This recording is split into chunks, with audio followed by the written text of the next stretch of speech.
Grabación número 32, con la introducción a libros proféticos del Antiguo Testamento de la Biblia de la Universidad de Navarra.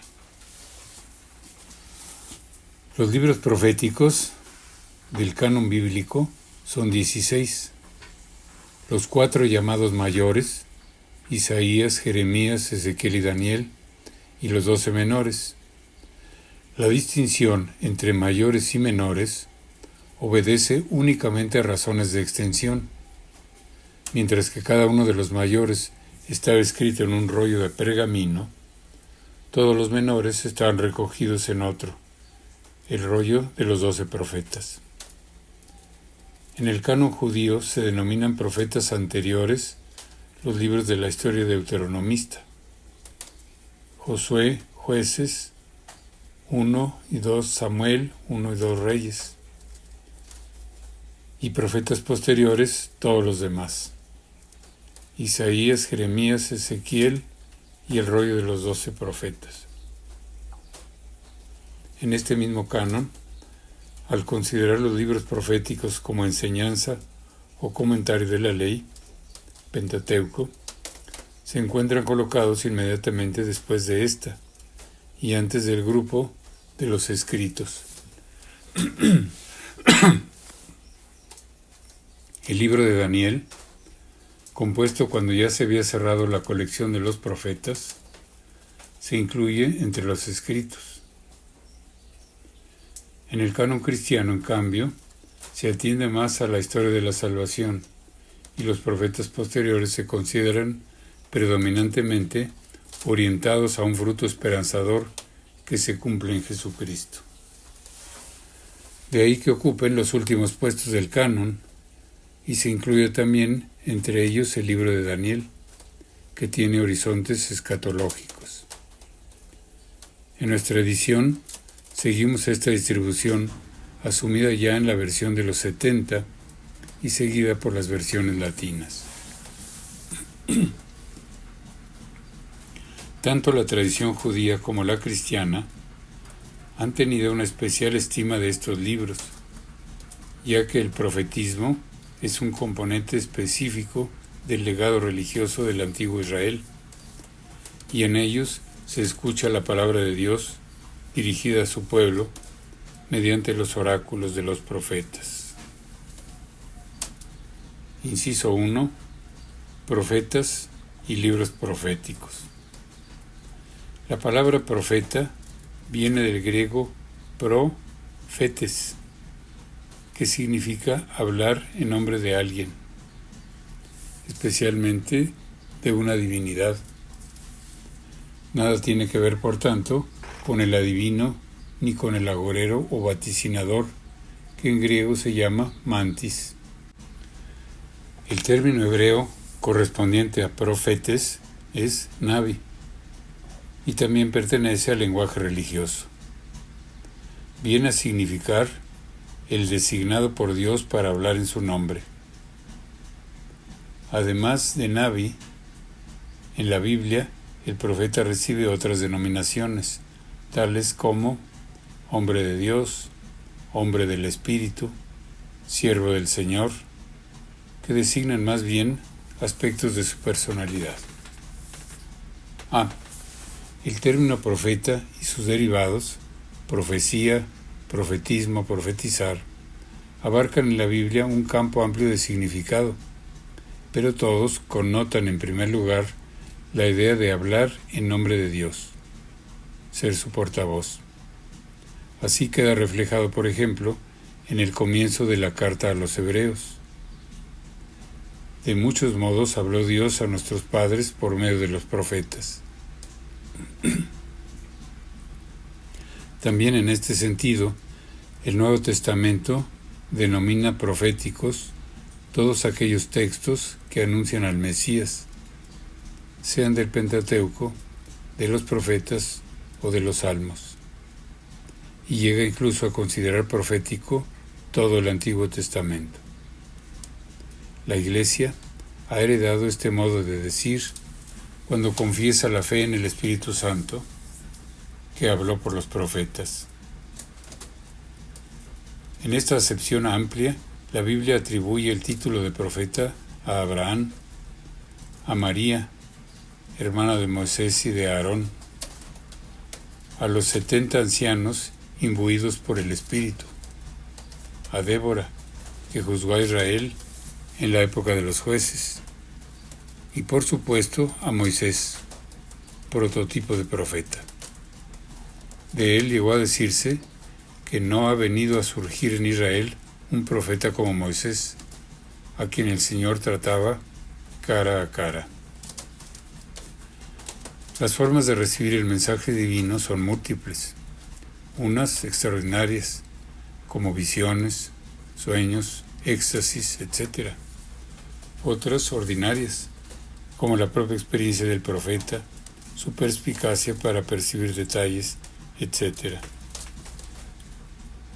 Santo Tomás de Aquino, que estudió en profundidad la profecía, distingue en ella 4 tipos, según que el modo de recibir los datos, especies, en el lenguaje tomista, fuera por vía intelectual, por vía imaginativa, por visión infusa o por visión natural. Considera menos perfecta la profecía que se realiza por esta última vía, porque necesita en menor grado de la intervención inmediata de Dios. Deduce también que el don de profecía no es permanente, como lo es la gracia santificante.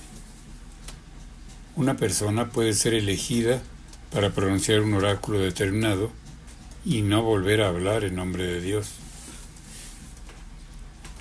B. El profetismo como institución propia de Israel nace en los albores de la monarquía, al calor de los templos donde los israelitas acudían a solucionar sus problemas y a consultar qué quería el Señor de ellos. Samuel, que ejerció esta función en el templo de Silo, es considerado el profeta más antiguo, y la tradición posterior lo ha señalado como intercesor, transmisor de la palabra de Dios, promotor de las instituciones de Israel, y como el primer mensajero de los tiempos mesiánicos.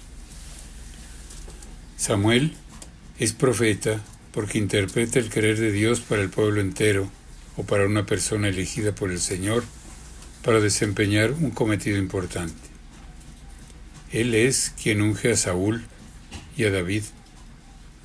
Él indica cómo ha de ser la monarquía, etc. A partir de Samuel, el profeta de Israel tendrá la función pública de transmitir la voluntad de Dios en momentos decisivos. También en torno a los templos, aunque con frecuencia desarrollaba su actividad fuera de ellos, existían los grupos de los profetas. Eran comunidades de personas que entraban en trance extático, mediante la música, la danza y ciertos movimientos violentos.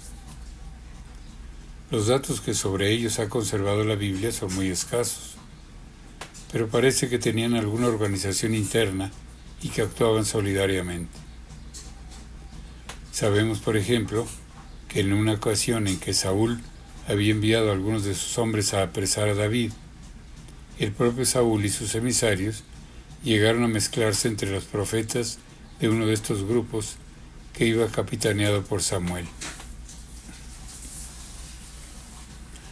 Además de los profetas del templo, la historia bíblica es testigo de la variedad de personas que ejercieron en algún momento la profecía.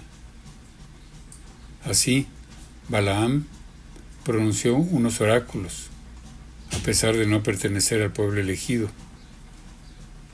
Otros, como Gad y Natán, vivieron en la corte y fueron profetas del rey David.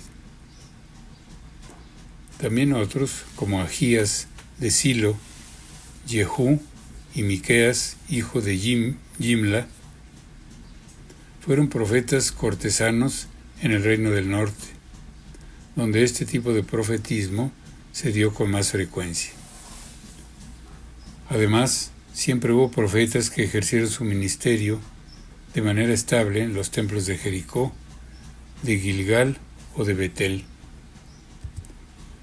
Mención particular merecen los profetas llamados carismáticos, porque no estaban especialmente relacionados con la corte ni con el templo, que tuvieron actuaciones de gran importancia para la vida del pueblo de Israel.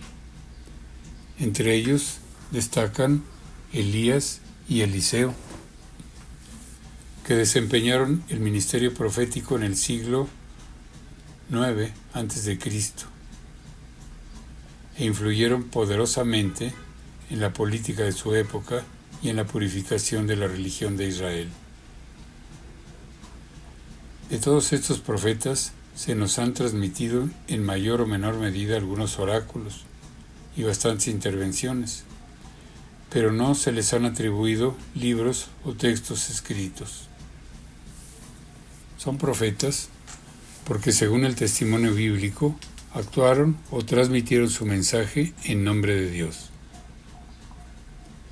A partir de la caída de Samaria, 722 a.C., apenas hubo profetas no escritores, o si los hubo, no tuvieron influencia notables.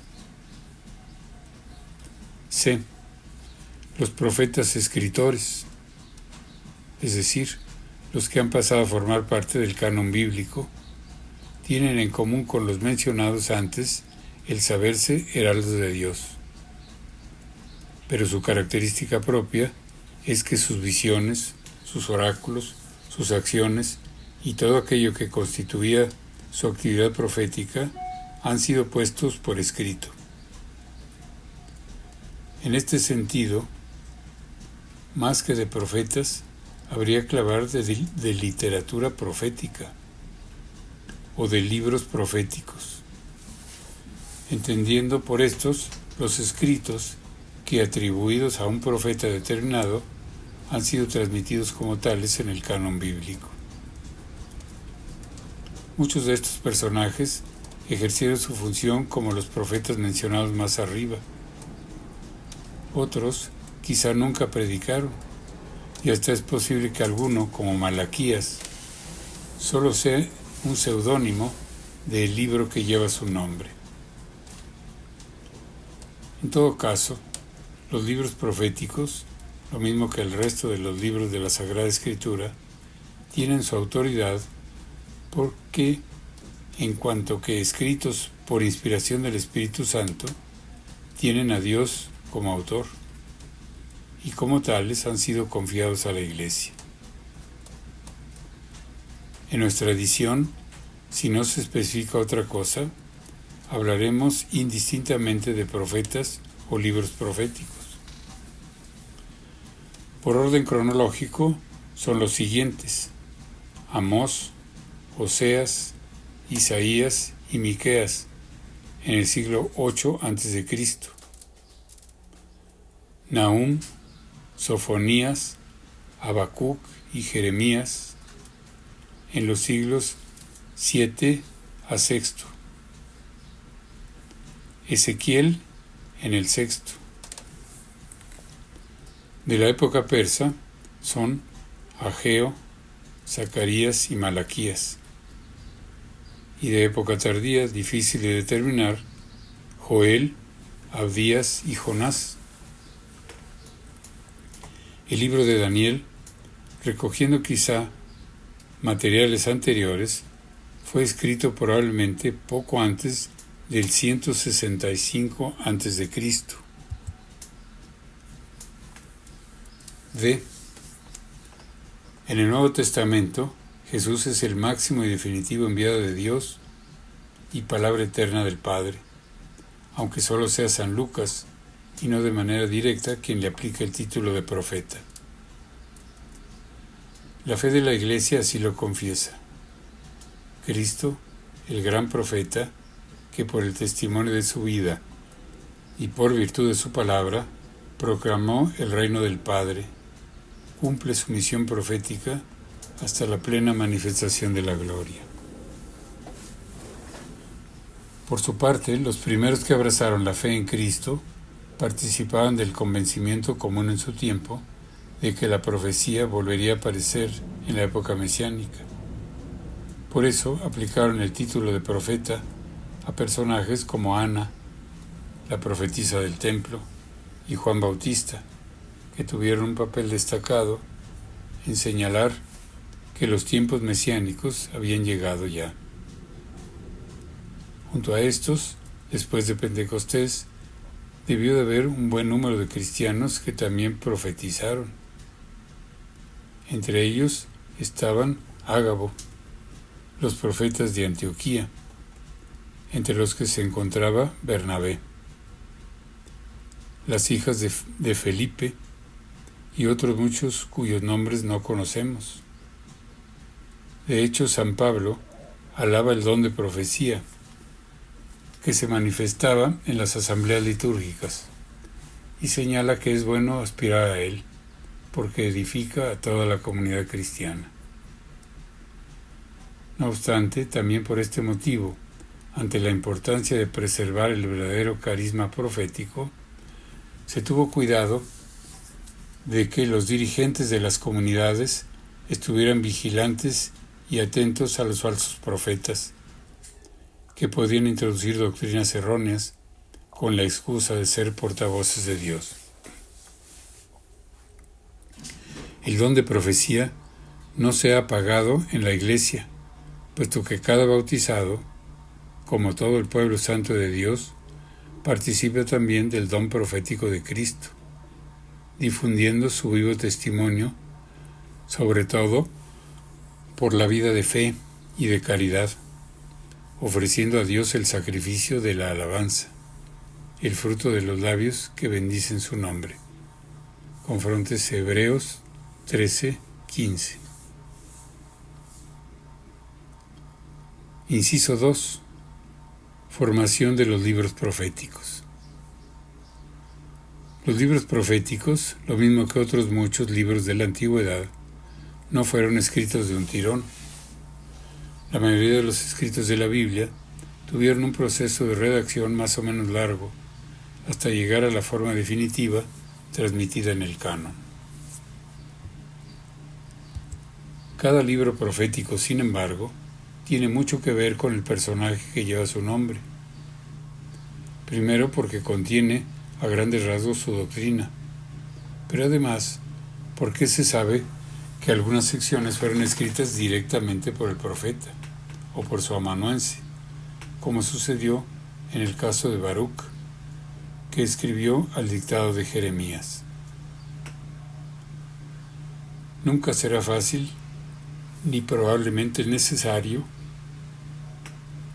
llegar a saber cuáles fueron las palabras originales del profeta, sus ipsima verba, pero es indudable que cada libro, considerado en su conjunto, pertenece al profeta original o al círculo de sus discípulos. Los comentaristas suelen señalar 3 capas redaccionales presentes en los libros proféticos, correspondientes a 3 momentos concretos de la historia de su composición. Si bien hay que matizar mucho en cada libro, se puede decir como regla general que una parte corresponde al profeta, otra ha sido elaborada por los discípulos y la estructura literaria final es obra de un último redactor.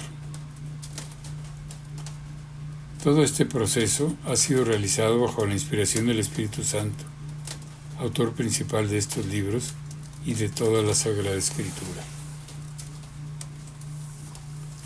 Del propio profeta suelen considerarse algunas secciones poéticas, en concreto las que tienen más fuerza expresiva, como por ejemplo los oráculos contra las naciones de Amós o las confesiones de Jeremías.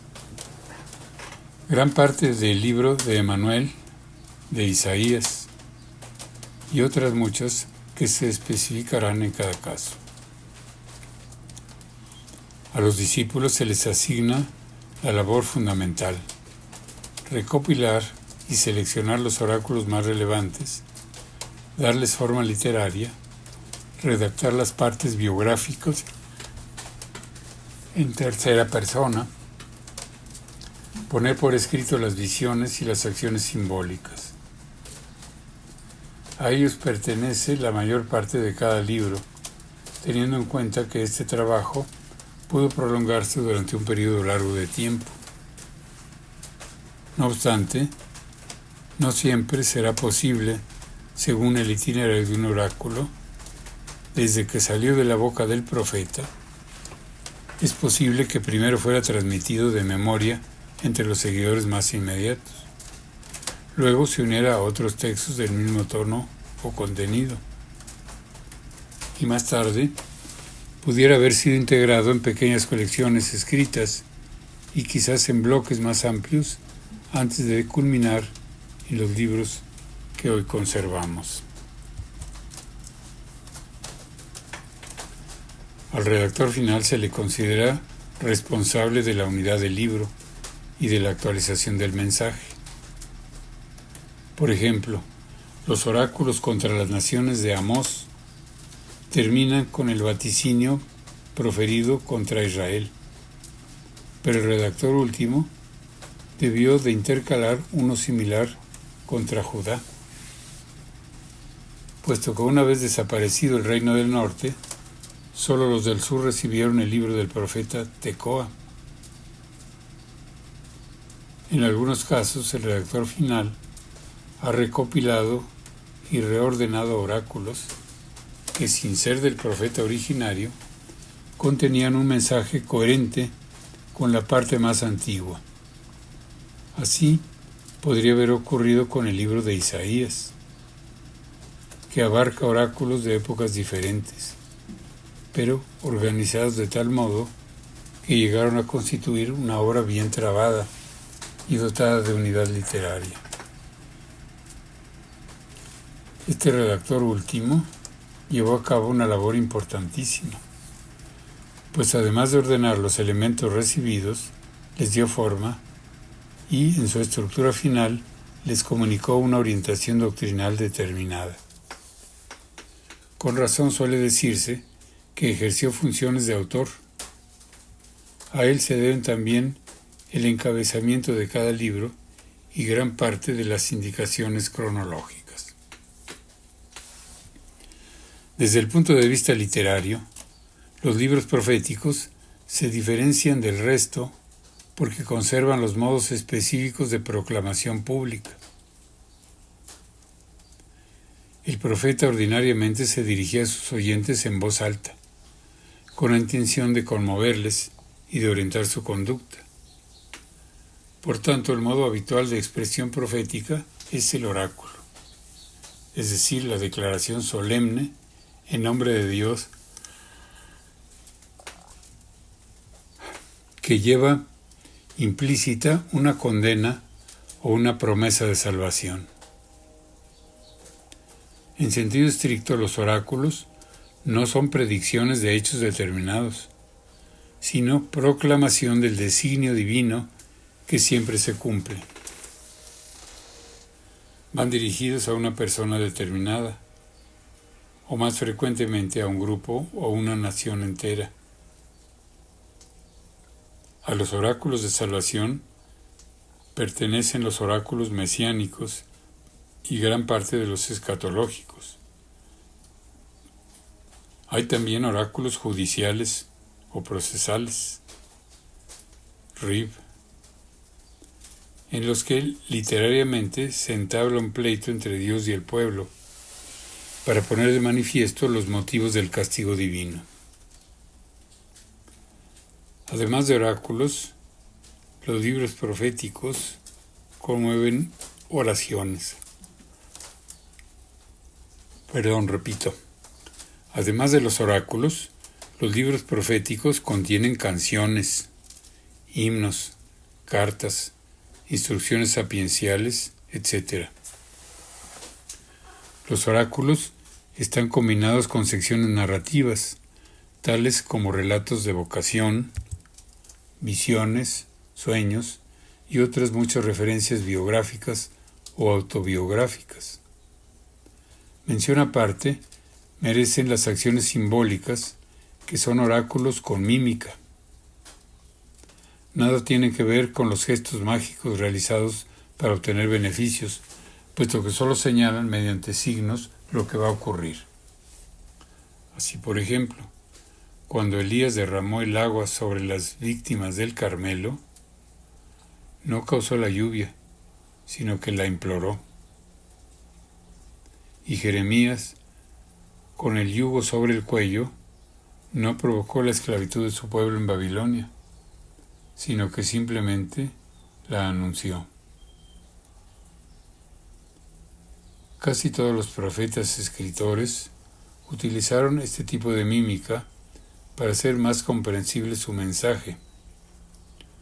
Oseas hizo de su matrimonio expresión del amor de Dios a su pueblo, e Isaías utilizó el nombre simbólico de sus hijos y del Emmanuel para anunciar la salvación futura.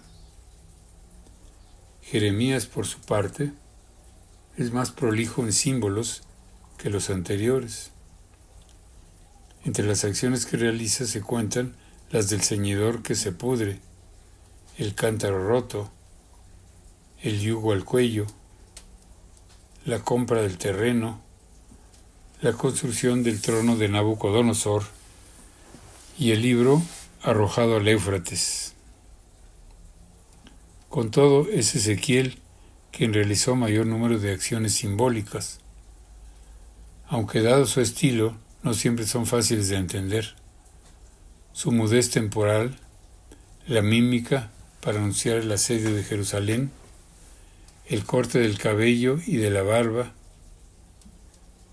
la carga de un hatillo de emigrante, la comida despreciable, su viudez permanente, las dos varas en la mano, etc.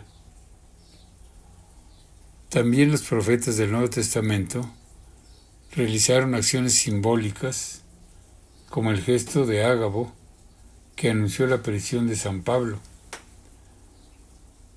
pero estas debieron ser muy escasas, porque el anuncio de lo que ya había sucedido, y no la profecía, era el tema central que se debía transmitir en el mensaje cristiano.